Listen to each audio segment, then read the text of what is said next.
The fat controller gave Gordon a rest when he came back from London.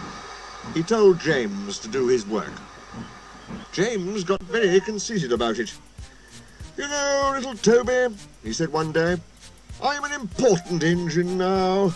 Everybody knows it. They come in crowds to see me flash by. The heaviest train makes no difference. I'm as regular as clockwork. They all set their watches by me. Never late, always on time. That's me."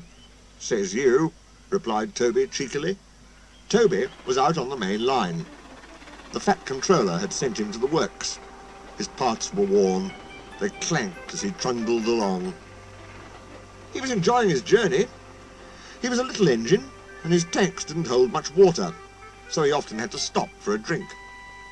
He had small wheels too, and he couldn't go fast. "Never mind," he thought. "The signalmen all know me. They'll give me plenty of time." But a new signalman had come to one of the stations. Toby had wanted to take Henrietta, but the fat controller had said, "No! What would the passengers do without her?" He wondered if Henrietta was lonely. Percy had promised to look after her, but Toby couldn't help worrying. "Percy doesn't understand her like I do," he said. He felt thirsty and tired. He had come a long way. He saw a distant signal. "Good," he thought. "Now I can have a nice drink and rest in a siding till James has gone by." Toby's driver thought so too. They stopped by the water crane. His fireman jumped out and put the hose in his tank. Toby was enjoying his drink when the signalman came up. Toby had never seen him before. "No time for that," said the signalman. "We must clear the road for the express." "Right," said the driver. "We'll wait in the siding." "No good," said the signalman. "It's full of trucks. You'll have to hurry to the next station. They've got plenty of room for you there." Poor Toby clanked sadly away. "I must hurry, I must hurry," he panted. But hurrying used a lot of water, and his tanks were soon empty.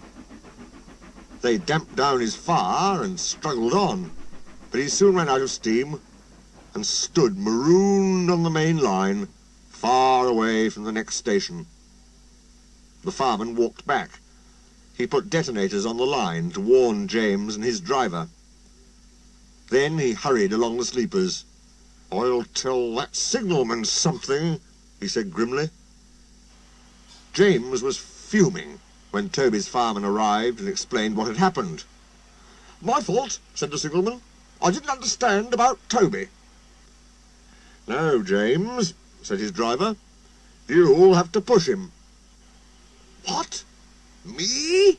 snorted James. "Me? Push Toby and pull my train?" "Yes, you."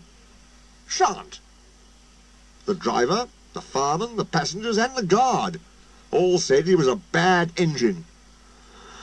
All right, grumbled James. He came up behind Toby and gave him a bump. "Get on, you," he said crossly. James's driver made him push Toby all the way back to the works.